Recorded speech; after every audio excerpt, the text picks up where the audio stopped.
Hello, everyone. Thank you for joining us today for our webinar, SQF Edition 9, What You Need to Know. This webinar will be hosted by Brian Neal, Eurofins Food Assurance Technical Manager. I'm Amy Knock, and I'll be moderating this webinar today. Before we begin, I'll let you know a little bit more about how this webinar will run. The webinar is being recorded, and the slides and recording will be available for you within 3 business days. A short Q&A session will follow the presentation to answer viewer-submitted questions. During the webinar, you can submit questions you have using the webinar sidebar menu. Select the Questions tab, type in your question, then hit the Enter key on your keyboard. Remember, you can submit questions throughout the webinar.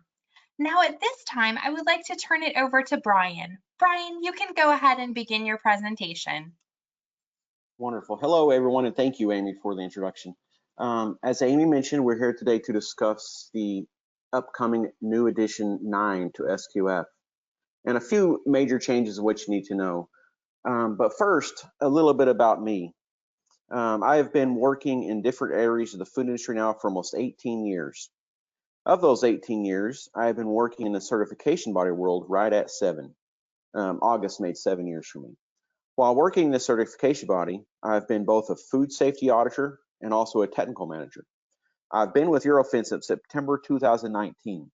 And as Amy mentioned, I'm currently the technical manager over all food standards offered by the food assurance area of Eurofins. Along with this, I am also a member of the technical advisory committee with SQF, which helps with the development of the SQF codes, along with other documents and procedures that they come up with. Okay, getting into the basic agenda here. So again, what are some of the major changes? We'll look at some of those things, some important dates for you guys to remember and to know, and then a little bit about what does it mean and a brief summary, and then and again, some questions at the very end there. So just getting into it real quick, the changes. Why do we have changes? The changes are for a few reasons. So first off, there are new requirements that GFSI has published for all GFSI standards. So for all the standards, they have to meet these. Some of those changes, food safety culture will be added as a requirement. Some new requirements around food labels, some specifications, and some requirements around the received materials, received goods. You'll also see the code has been consolidated and reduced, and we'll get into a little bit more about that when we get in, start looking at these changes. And a new look. You'll notice when you start looking at this code, you download the code, you start looking at it, open it up and read it. There's a new look to it compared to the previous versions, a much cleaner look. Now into some of these changes we talked about. So as you can see here on the screen, with 8.0 and 8.1, SQF, what they did is they reduced they had that one single code for edition 7.2, and they broke that out into 5 different food safety codes, if you remember. Now they have went beyond that and broke it out even further to be more specific to the code requirements and what those food safety categories need. So as you can see, the primary production code, which was one code in the past, one food safety code in the past, is now broken out into 3. So we have the livestock production, which is category 1, food sector category 1, the plant production, categories 2 through 5, and aquaculture, which is category 6. And again, these are all separate codes that I'm talking about. So each one of these has its own separate book that you'll need to download depending on your category. And then in going into the food safety code for manufacturing, again, they've broken out the manufacturing code into 5, depending on the category. So as you can see, animal products consist of categories 7, 8, and 9. Food manufacturing, which is the bulk of the codes, categories 10 through 22, 25, and 33. So those are all just general food manufacturing categories. Dietary supplements, pet food, and animal food. So as you can see here, and you probably know by looking at the picture on the screen here and your familiarity with the current code, this helps break out the specifics. for those specific categories, and it helps identify those main points that you need to know. Okay, just going on here. Some more changes. The major nonconformances are now worth 5 points instead of 10. So this will hopefully assist in more precise representations of what the auditor is seeing, and will not be as scary for you or the auditor to issue. And another reason for this is SQF thought that auditors were afraid to issue a major nonconformances because it was at 10 points out of the total 100, and it would hurt the site. It was just scary to a lot of folks. So now making it worth 5 points, it not to issue more major nonconformances, but to get to the root of the problem and help solve and improve the processes. Okay. Next, as you can see there, and it's a big one, no more desk audits. So the initial certification audit is now just a one-part audit. And one of the reasons for this is with the desk audits, being the auditor will be either remote or on site, and they'll look at the basic procedures you have to support the SQF system, the management system. But many times when the auditor goes back for the initial facility audit, on site looking at that full system audit, they may go back and look at those same procedures. And instead of doing that and doing double work, now it's all going to be combined in a one-part audit, similar to some other standards, where it's just that one initial audit, not a two-part initial audit. Okay, and that is again effective with edition 9.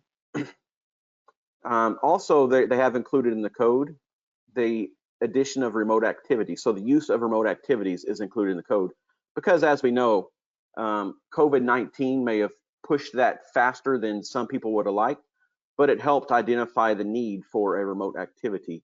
And it is, going to be an ongoing tool that we can utilize now in the future without pandemics, just can be used at any time. And again, this can be used at all stages of audit. So it can be used for the initial audit, can be used for a surveillance audit, can be used for a recertification audit. It can be used for any type of audit, even for nonconformance closure.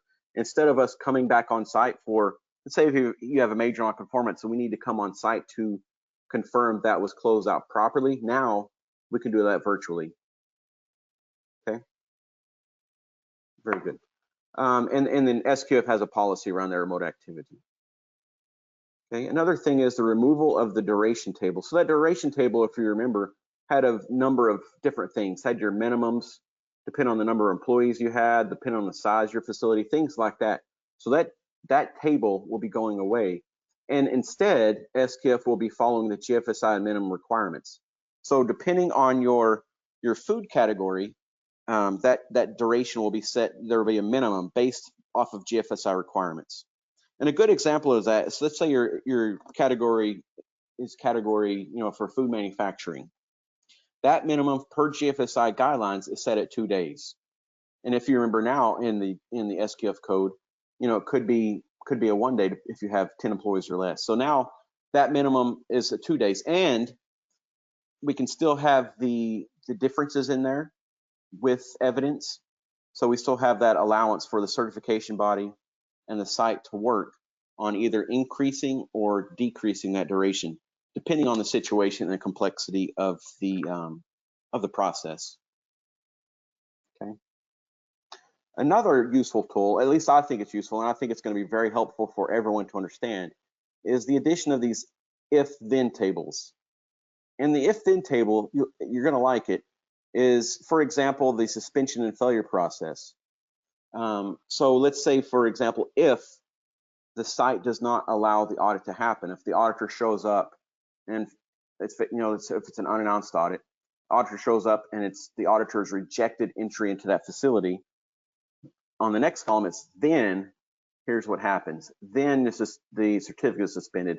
Then the site must supply corrective action within 48 hours. Or on the other side, if the site fails, so if you receive a failing score or critical nonconformance, something like that, if you fail, here's what happens. So if then table will be in the code as well to kind of help clear things up. So it's not much of reading into it. It's if this happens, then this must happen type thing. So it's a really nice thing. Okay. Some other changes, as we talked about at the beginning, a combination of clauses to reduce the total number, and reducing the total number of sections and the total number of elements. And we're reducing the total number of those things up to 30%. And we'll look at those numbers here in a little bit clearly, more clearly. But it's going to be nice because of these combining these different sections and different clauses and different elements. They're taking where previously or currently, I guess you should say, where signage, hand washing, these different signage questions are throughout the code. And now they're going to be involved and just included in one section of the code instead of throughout. So we just score it or just evaluate it in one section instead of different sections. Okay, and that is, of course, going to be a better flow for everyone because it's going to be an easier read for you guys, for the auditors, for anybody involved. Very good. So hold on a second. Food safety culture, as I mentioned, is a GFSI requirement that must be included. And that food safety culture, it helps assess the site's willingness for a culture for food safety. So a lot of these things that we're looking at in the food safety culture clause is already included in SQF. They just kind of bundle it up in one new section where we're looking at, have the sites been told that if they notice something, a food safety issue, they can come and talk to someone, they can talk to management. So are those processes in place to allow for that to happen, for a good food safety culture? So that's in module 2 of every audit, food safety culture. Okay. Another thing with food defense, food fraud, of course, these things have been required now for a while with edition 8, but they have made a few changes. So food fraud, for example, if you remember currently in the current code, it is mentioned as supplier management and also in the food fraud section in 272. But now they've removed all reference anywhere in the code and put it directly in 272. So instead of being supplier management in other places, they'll just have it in that one section. So again, this helps reduce the number of questions in the entire checklist and the entire code, and helps bring it all together and kind of focus it all together. Okay. And again, so back to food defense here real quick. Food defense, with food fraud, we have the food fraud vulnerability assessment. Food defense, we have the threat assessment, and that is now required to be in place for food defense. So make sure you do one of those assessments as well. Okay. And as you see, food fraud is mandatory now throughout. It'll be marked as a mandatory clause.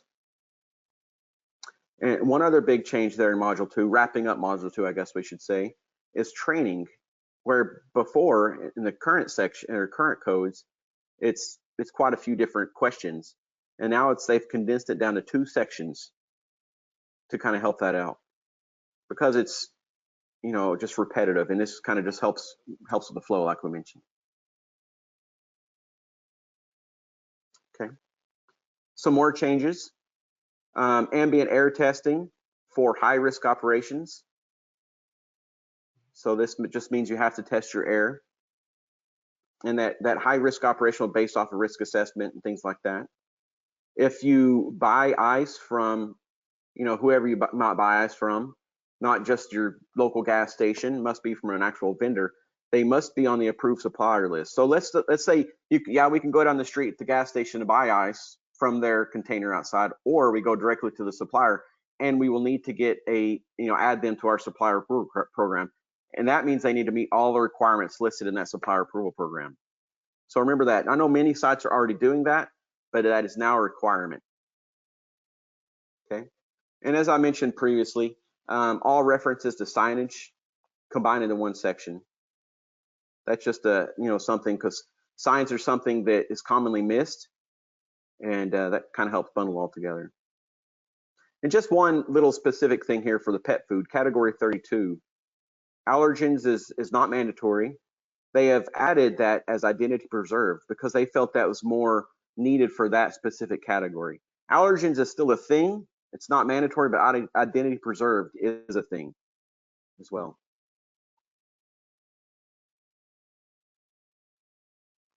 So some dates, and as you know, or maybe you don't know, but now you do, October 23rd. So that this week, they're going to publish edition 9 to sqfi.com.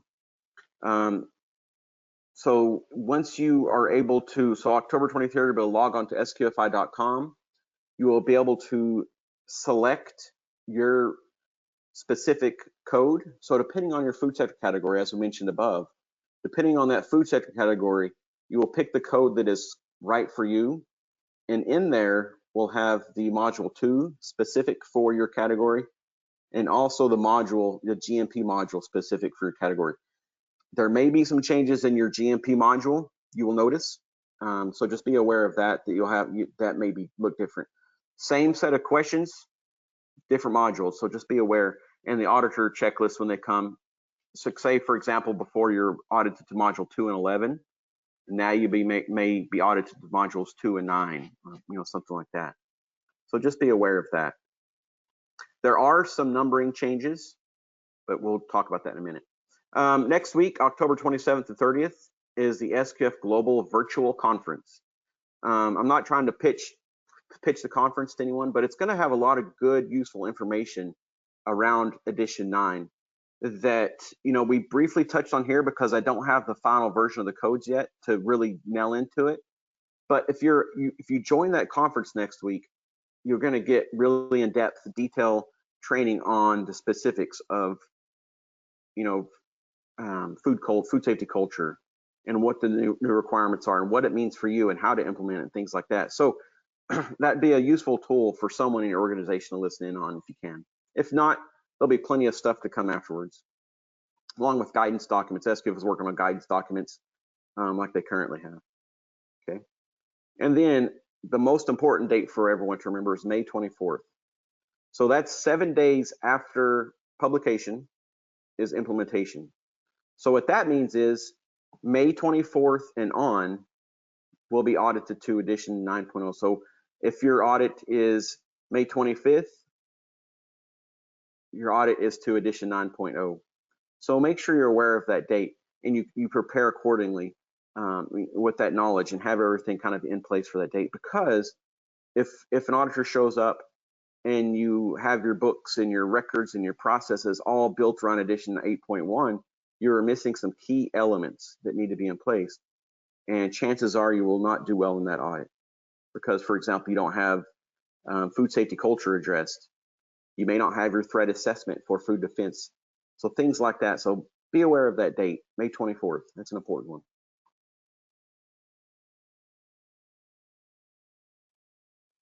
So this is kind of a key summary. What does it mean type thing? Edition 9 audit can be unannounced. As you are aware, unannounced audits could be pushed off this year because of COVID, and there were different restrictions that were put in place. And that means if this was your mandatory unannounced year, it got pushed to 2021. So you really don't have a choice in the matter at that point, if it's unannounced or announced. But also a key thing with the unannounced audits is GFSI has mandated for all GFSI schemes, not just SQF, but also the other standards as well, is the unannounced audit will happen once every 3 years. So if you have your unannounced audit in 2020, for example, you could have your next one in 2024. So once every 3 years, you have to have an unannounced audit. Okay. Very good. And as I mentioned before, all audits May 24th and on will be to edition 9.0. There are some numbering changes, so be aware of those. I know nobody likes these big code changes because of the number of changes, and you have to go in and you have to redo your document register and all these different things in your documents. But that is something to be aware of. So be mindful of that when you're reviewing the code. It may have the same required documentation. So for example, I'm not saying this one changed, but HACCP. That one, the numbering may change. So beware on your HACCP plan. Some sites have this on their procedures, they have the clause number referenced on the procedure that ties back to the SQF code. You'll need to make sure you change that if that's what you do. Because if you don't, that could be a non-conformance. So if we see a pattern where your procedures aren't updated, your document register isn't updated, things like that. So be aware of those numbering changes. And again, some sections are restructured for better flow, as we talked about. They have combined sections together. They have moved elements around, and that's just all to help that, not only the audit process flow, but for you guys writing these procedures and these documents to help that out. So you don't have to have the same thing addressed in different procedures throughout the program. It could all be addressed in one. Okay. Next, as I mentioned, the food sector categories have been moved around into different codes. And that's just to help make sense of what works for that specific food sector category. Before all of them were in that food safety for manufacturing, and now they've broken it out so it makes sense. The pet food, for example, animal food, there were things that didn't so much pertain to them prior to that, has now been pulled out. So it's only specific things for those codes. And it helps make the code a little shorter as well when you download it, because you don't have all those different modules in there. And another biggie is no desk audits with edition 9. And something I didn't mention, let's say it is your unannounced year, 2021 will be your unannounced year. And your audit window is on the bubble from April to June. So let's say your anniversary date is May 15th. So you have April 15th to June 14th. It could be to 8.1, it could be to 9.0. So just be aware when you're on that bubble, your unannounced audit could happen 8.1 or 9.0. So that's a scary situation to be in, because you almost have to have two sets of requirements, two sets of documents, two sets of procedures. So it's up to your certification body, of course, to know when to give that audit and to plan that audit. So just putting that out there that it could happen. I know in the past with the 7.2 to 8.0, that did happen a lot. And also, which isn't a problem now, since there's no desk audits, luckily, the desk audit to 8.1 and a facility to 9.0, that's not going to happen. It's just all one audit. So you'll have these new sites that are coming on. If you don't want to have a desk audit, push that into 9.0. If you want a desk audit to help identify some of those problems that will not affect your certification status, then try to get it in before 9.0 happens. So that kind of have that helping you out.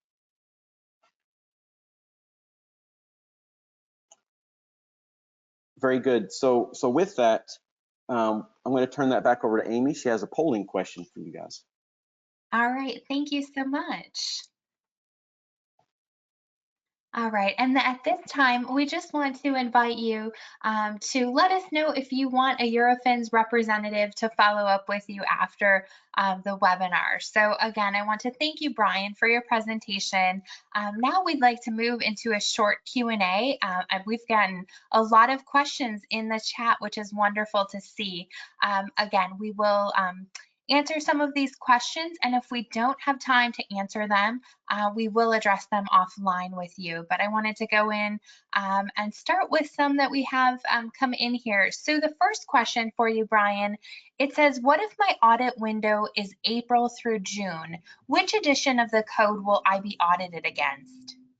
Sure, thank you. Yeah, so like I mentioned on that last slide, it's really up to the certification body. If it's unannounced, that is, if it's unannounced audit, it's up to the certification body to decide when that audit will happen.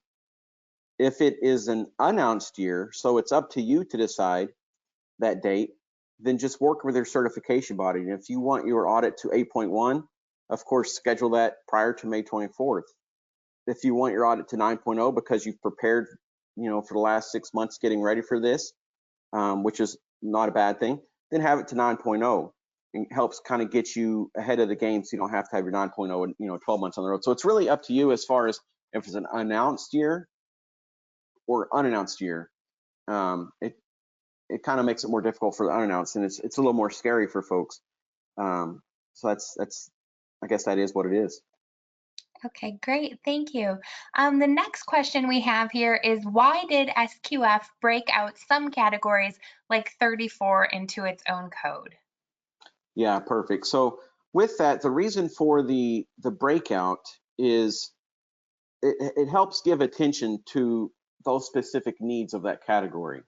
For example, like we saw in pet food, where they have removed the allergens as a mandatory clause and added identity preserved to that.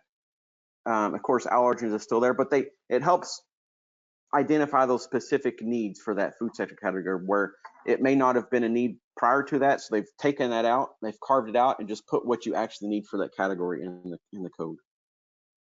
Okay, wonderful. Thank you. And I'm just going to go ahead and again, there's a lot of questions that continue to come in. So we're just going to continue on with these. So Brian, the next question that came in is with the removal of the desk audit, will it add to the time at the site? No, that's a great question. So the duration of the initial facility audit will remain the same. If that was 2 days before or 2.5 days, whatever that was or is currently, it will remain the same. It could take more time, but it's similar to, let's say you had a recertification audit last year, and then we had to switch auditors for this year. It would be similar to that situation where the auditor may come in and want to review your programs and get familiar with your procedures and things like that. So it's kind of the same situation, but the duration would remain the same for an initial or recertification audit. Great, thank you. And here's another one. If no desk audit, will the food safety and documentation be reviewed? Um, well, so that for the desk audit with that removal, everything will just be reviewed at the initial audit, since there's just an initial audit. So there's no desk, there's no facility. Everything will be reviewed at that first audit with you. But also remember, you can still have a gap assessment. You can still do a pre-assessment audit if you want to have something prior to your initial audit, where the desk audit before helped identify, areas, you could have lots of nonconformances, lots of findings during the desk audit, which didn't count towards your certification. So you were able to get those fixed before that. So now if you still want that, you can still have a gap assessment. You can still do a pre-assessment audit. Things like those tools are still available to you. That way you can kind of get all that looked at and be reassured when it comes to game time, when it's all on the line, you're ready to go. Wonderful, thank you. The next question is where can we get the full scheme requirement of SQF version 9? Yes, so as I mentioned, October 23rd is their publish date, and that will be on their website. So if you go to the SQFI website, there's a button there that talks about the program, and you just go there and it'll have the edition 9, all the different codes. It'll have the pictures there. So each depending on the code, will have a different picture, and you just click on the one you need and it opens up. You can download it, you can save it as a PDF, and you can print it out, and you can have it right there with you. So you would just go to their website directly and get it from them. Okay, wonderful. And then this question that came in, it says, what constitutes a high risk operation for air testing? Yes, so you would need to do a risk assessment to show if you're high risk, low risk, and that's all based on the products you're producing. For example, if you have a ready to eat product that doesn't have a kill step after it leaves your facility, you may be a high risk process. If you're making a food that's just going to be opened up and consumed at that, right after the consumer buys it. So it's all based on the product composition and the risk assessment you do personally and have kind of in your books, I guess you should say. Because also, if an auditor shows up and they consider you high risk and you don't consider yourself a high risk, you need to be able to show them, no, I'm not high risk, and here's why. There are some useful tools out there, and I don't want to give any other programs names, but I have seen tools out there that it's a nice flow chart from start to finish if you consider yourself high risk or low risk. So you might look at that. Just go out there and look for those terms. There's some pretty useful tools to help you determine if you're high risk or low risk, or high care, low care, things like that. Wonderful, thank you. And then this question is, has a change matrix been developed or will one be published? For example, 8.2 section 11.1 is now 9.0 section 7.2. Yes, so I actually emailed SQF about this, and they do not have one currently, but it is being developed, similar to in the past. So you can see, kind of compare and contrast and see what the final changes are. So yes, that is being developed, and that will be published to their website as well with the codes. So that will be available to you. Wonderful.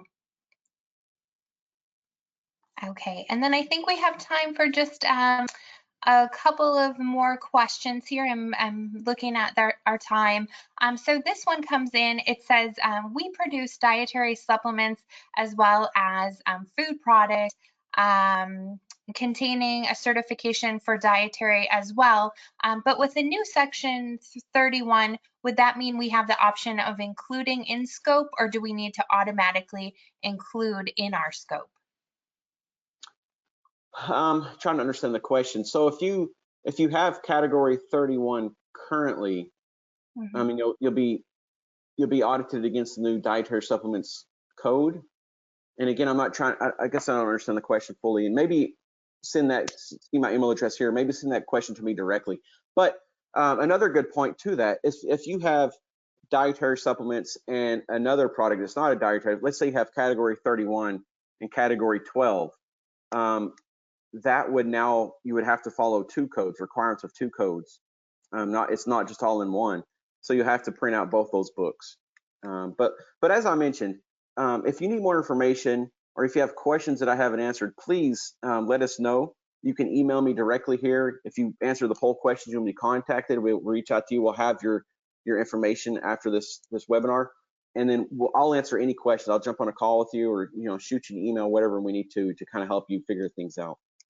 Okay, wonderful. And like I said, lots of questions coming in here. So I think we have time for just probably one more. And as Brian mentioned, certainly we have, if we haven't answered your question, we will follow up with you directly. So this last one coming in is asking, would it be beneficial to implement 9.0 before our next audit, even though it is before the required implementation date? Well, so you should not do that, because let's say if your audit is in April and you're prepared for 9.0, the auditor will come in there with 8.1 and audit you against 8.1, and it may have a different feel to it, a different look to it. I mean, you'll have everything there, but it would be beneficial to prepare for the current audit at the time. So if your audit's in April or February or March, keep prepared for the 8.1 audit. I mean, of course, you can start preparing for 9.0. It's not going to hurt anything to have those things in place. I mean, if you have food safety culture in place for your April audit, that's good for you, because you can show that to the auditor and it kind of helps things out. But yeah, so if your audit is prior to May 24th, you will be audited to 8.1. If your audit is May 24th and on, 9.0. So just remember those dates, and it's really up to you how you want to manage it. Just make sure you meet the requirements of the current code that you'll be audited against. Okay, wonderful. And I think that we have reached about the end of our Q&A session, so that wraps it up. But I want to remind everyone that a recording of this webinar, along with a copy of the slides that were presented, will be available in 3 business days.